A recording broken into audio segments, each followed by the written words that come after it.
Magandang araw sa iyo, paring RJ, at sa lahat ng tagapakinig ng Batang 90s Horror Radio.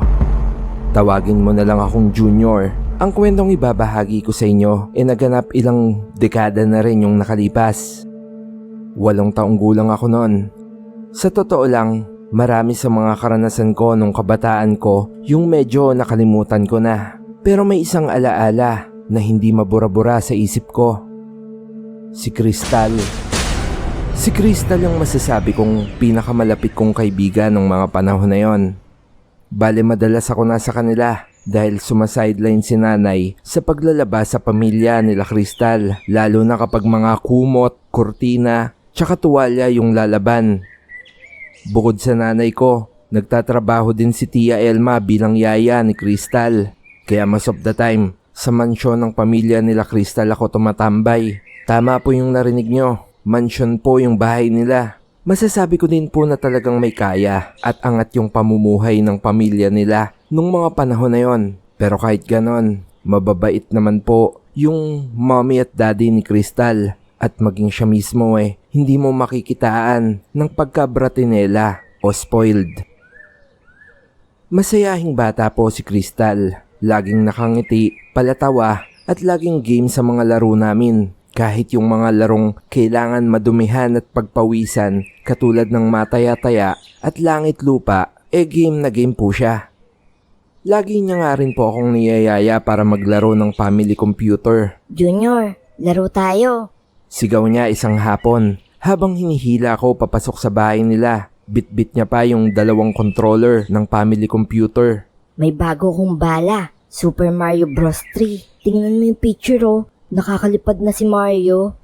Wika niya habang dinudukdok pa sa akin yung cartridge ng bago niyang laro. Inabot ko naman to, sabay hinarap sa mukha ko yung sticker. Namanghanga ako, lalo pa nga't isa talaga sa pinakapaborito naming laro ni Crystal sa family computer yung mga adventure games katulad ng Mario at Contra. Excited akong sumunod sa kanya papunta sa sala. Kahit pa nga ilang beses na ako nakapasok sa bahay nila, hindi ko pa din mapigilang mamangha sa itsura nito. Ang bango ng amoy sa loob, parang mamahaling pabango na hinaluan ng bagong plantsyang tela. Sa isang sulok, naroon yung malaking lumang aparador na may nakaukit na mga anghel.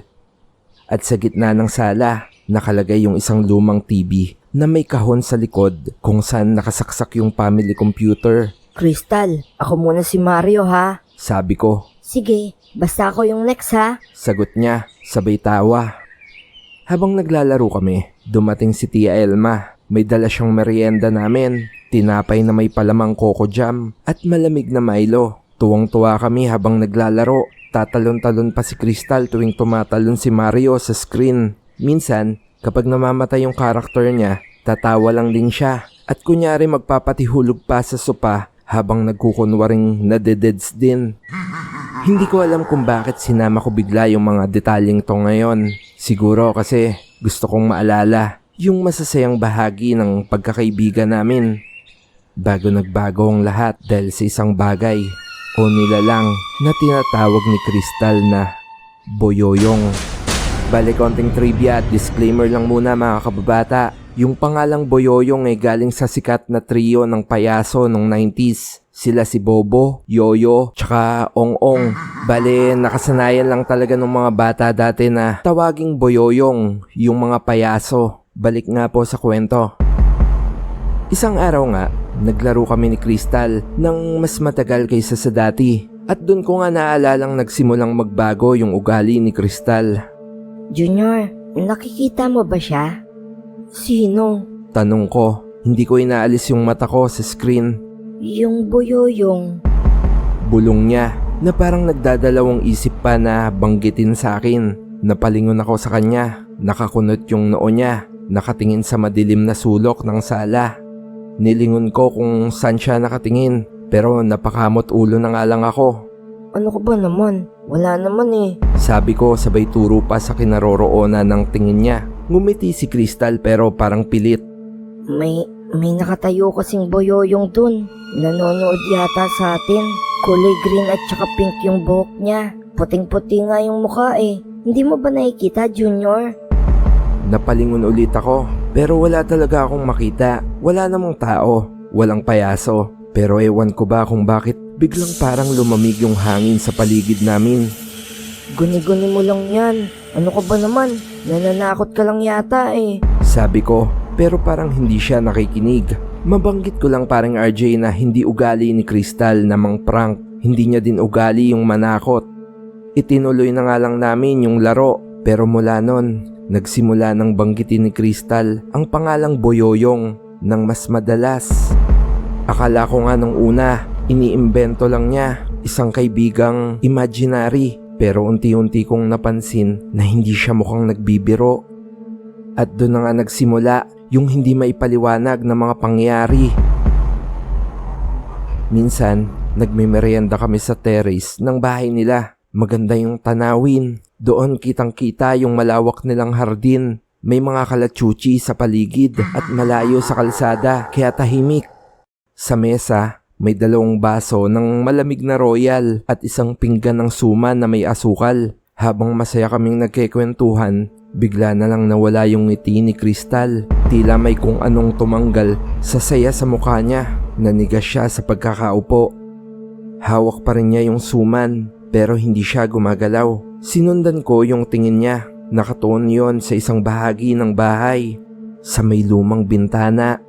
Crystal, oy, anong problema mo? Tanong ko pero hindi siya sumagot. Dahan-dahan siyang lumunok at bumaling sa akin pero hindi siya nagsasalita. Parang pinipilit niyang huwag gumalaw. Bumigat yung pakiramdam ko. Andyan siya ulit, Junior. Mahina niyang bulong. Napalunok ako. Hindi ko alam kung bakit pero parang gusto kong lumingon sa direksyon na tinitingnan niya. Pero natatakot ako. Yung payaso? Anong ginagawa niya? Tanong ko. Nanlaki yung mga mata ni Crystal at parang unti-unting nanginig. Dahan-dahan niyang inilapag yung hawak niyang suman saka mahigpit na kinuyom yung laylayan ng damit niya. May hawak siyang manika, Junior. Kamukha ko. Nanginginig niyang sagot. Napalunok ako lalo nang magwika siya uli. Sinasakal niya yung manika na kamukha ko. Pakiramdam ko biglang lumamig yung hangin. Napadikit ako sa upuan. Parang nagmamime siya. Sinasakal niya yung manika habang tinuturo ako. Nakangiti siya pero nakakatakot dahil kitang-kita ko yung dilaw niyang mga ngipin na bulok-bulok pa. Nanginginig na wika ni Crystal. Napatingin niya ako sa kanya. Nangingilid na yung luha niya. Crystal, wala namang tao dyan. Guni-guni mo lang yan. Pagpapakalma ko sa kanya pero hindi siya nakinig. Nanatili siyang nakatitig sa lumang bintana. Parang hinihintay kung ano man yung susunod na gagawin nang nakikita niya. Simula nun, naging mas madalas na ang pagkakataong bigla na lang siyang titigil. Pero sa tuwing lilingunin ko naman yung tinitignan niya, wala naman akong nakikita. Isa nga sa hindi ko makakalimutan yung isang gabi habang naglalaro kami ng duck hunt. Bigla niyang binaba yung sapper gun at tumitig sa screen. Pero sa tingin ko hindi sa laro kundi sa refleksyon ng likod niya. Junior, may nakatayo sa likod natin. Mabilis akong lumingon pero wala naman. Andyan siya. Nakangiti lang siya. Parang inaabangan niya ako na tumingin. Napatindig yung balahibo ko. Hindi ko alam kung paano siya papakalmahin. Nagmamadali akong dinampot yung sapper gun at umakma pa na may binabaril sa likod. Ginawa ko yon dahil gusto ko sana mapangiti si Crystal. Pero pagtingin ko sa kanya parang lalo siyang nangilabot. Junior, itigil mo yan. Kasi baka magalit siya sa'yo. Nung marinig ko yon, medyo nangilabot ako. Akma na sana akong hahakbang para ilapag sa maliit na lamesa yung laruang baril. Nang biglang, parang may pumatid sa akin. Naramdaman ko pa na parang may isang malaking sapatos yung natamaan ko na naging dahilan kaya nadapa ako sa sahig. Pero hindi yung pagkakapatid sa akin ang talagang kinagulat ko, kundi yung tawa na narinig ko. Parang tawa na nakakaloko. Tawa ng isang payaso. Nakakakilabot yung tunog nito. Sigurado ko na hindi si Crystal yon dahil hindi siya ganun humalakhak. Nagmamadali nga akong tumayo at lumingon sa paligid. pero wala akong nakita. Junior, uwi ka na. Baka pati ikaw takutin niya. Binalot ako ng hilakbot ng mga oras na yon. Wala nga akong nagawa kundi umuwi na muna. Lumipas pa yung mga araw, lalong nagbago yung kaibigan ko. Yung dating masayahing Crystal, naging tahimik at matamlay. Hindi na din siya masyadong lumalabas ng bahay, kahit inaaya ko siyang maglaro sa labas. Ayoko, Junior. Baka makita ko na naman siya. Dumating nga yung panahon na kahit pumasok sa eskwelahan, ayaw niya na. Madalas siyang tulala at minsan bigla na lang siyang napapapitlag. Isang araw, nagpunta ako sa bahay nila para maglaro. Pinapasok naman ako ni Tia Elma. Nasa kwarto lang si Crystal, Junior. Nagkulong na naman. Ayaw lumabas, kahit para kumain. Kinabahan ako. Dahan-dahan akong pumanhik sa taas. Marahan akong kumatok. Nung una, akala ko walang tao. Baka tulog si Crystal dahil sobrang tahimik. Pero nang muli na sana akong kakatok, Umalis ka na, Junior. nagulat ako. Hindi yun boses ni Crystal. Nanigas ako sa pagkakatayo sa harap ng pinto. Kaninong boses yun? Parang galing sa ilalim ng lupa. Wika ako sa sarili ko. Nang biglang, Junior, please umalis ka na. sa pagkakataong yon, si Crystal na yung nagsalita. Ha? Bakit, Crystal? Ano ba talagang problema mo? Ayoko nang makapaglaro sa'yo, Junior. Hindi na tayo friend. Wika niya sa akin. Nagulat ako sa sinabi niyang yon. Napayuko ako. Bukod sa takot, nakaramdam ako ng lungkot para sa kaibigan ko. Sa mura kong edad, hindi ko alam kung anong pwede kong gawin. Umuwi ako na malungkot. Lumipas nga yung ilang araw mula nang huli kong puntahan si Crystal. Gumising nga ako isang araw at nakita ko si Tia Elma na nasa bahay namin at kausap si nanay.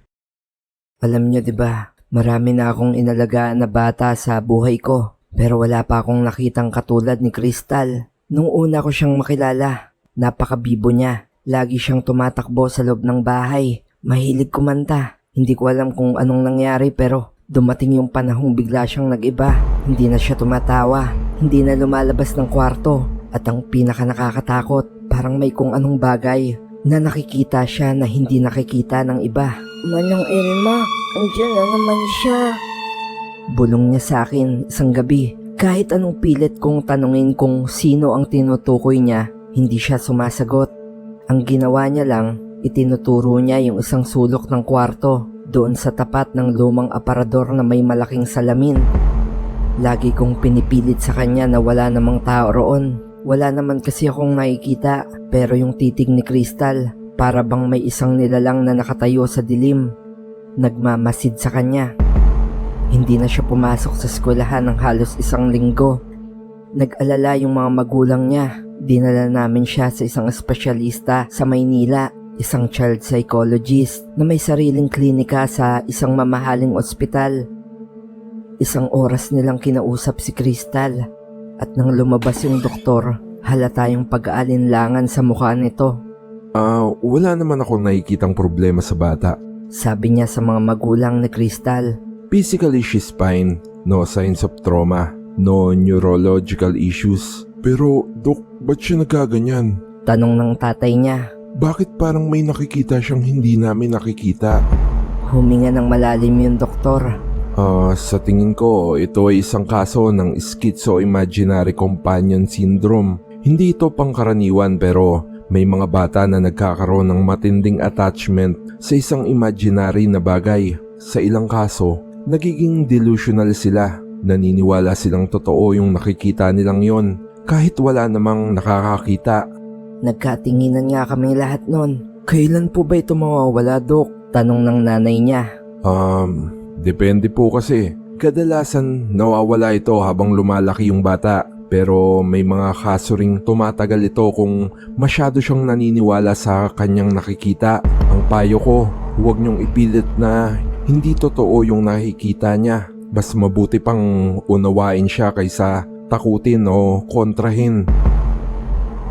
Pag-uwi namin, mas lalo kong hindi mapakali. Wala namang kasing history ng sakit sa pag-iisip yung pamilya ni Crystal. Kaya hindi ko talaga alam kung bakit bigla na lang siyang nagkaganyan. At kung totoo nga yung paliwanag ng doktor, bakit parang may ibang presensya sa mansyon? Isang gabi kasi, nasa kwarto ako ni Crystal. Ayaw niyang matulog ng mag-isa. Kaya naglagay kami ng kutsyon sa tabi ng kama niya. Manang, bulong niya sa akin habang nakahiga. Kapag nakikita ko ba siya, ibig sabihin ba nun baliw ba ako? Napaiyak ako sa tanong niya. Napakabata pa niya para mag-isip ng ganun.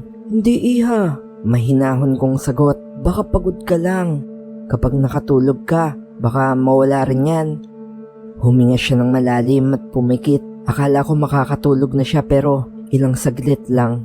Bigla siyang napabangon. Nanlilisik yung mata niya sa dilim. Huwag mong gawin yan. Kinilabutan ako. Crystal, ano yan? Tinawag ko siya pero hindi siya sumagot. Dahan-dahan niyang tinuro yung isang sulok ng kwarto. Sinundan ko yung direksyon ng kamay niya. Sa harap nga ng aparador. Ano bang ginagawa niya, Crystal? Nanginginig kong tanong. Dahan-dahan siyang lumingon sa akin. Namumula na yung mga mata sa takot. Manang, dumidikit siya sa salamin. Parang gusto niyang lumabas. Yun yung huling sinabi niya sa akin habang nakayakap siya sa braso ko. Lumipas yung ilang minuto, nakatulog na din naman siya. Kinabukasan, hindi na siya lumabas ng kwarto. Hindi na siya kumakain. Hindi na siya nagsasalita. At kagabi nga, narinig ng mga magulang niya na humahagulgol sa kwarto si Crystal. Sinubukan nilang pumasok pero nakakandado yung pinto. At nang mabuksan nga namin ito, Napatigil si Tia Elma sa pagkikwento. Napayuko siya at tila mahinang humikbi. Kinabahan ako kung anumang sasabihin niya ay sa tingin ko hindi ko magugustuhan. Tumingin siya sa amin ni nanay at nagwika. wala doon si Crystal. Sarado yung mga bintana at imposibleng tumalon siya mula ron. Hinalughog namin yung buong bahay at maging sa labas hindi namin siya nakita. Agad na tumawag ng tulong sa mga pulis at barangay sila sir at ma'am pero wala talaga. Wala din namang tumatawag para humingi ng ransom kung sakaling dinukot si Crystal. Halos baliktarin namin yung buong kwarto pero wala kaming nahanap. Bukod sa ilang hibla ng buhok na kulay pink at kulay green at ang lumang aparador nga na nakabukas. Sa pagtataka nga namin walang laman. Nang marinig ko nga yung mga sinabi ni Tia Elma, otomatiko akong napatakbo palabas ng bahay. Kumaripas ako papunta sa mansyon. Natatandaan ko pang umiiyak ako nun. Pero nung dumating ako sa bahay nila, hindi din ako nakapasok dahil may mga pulis sa loob.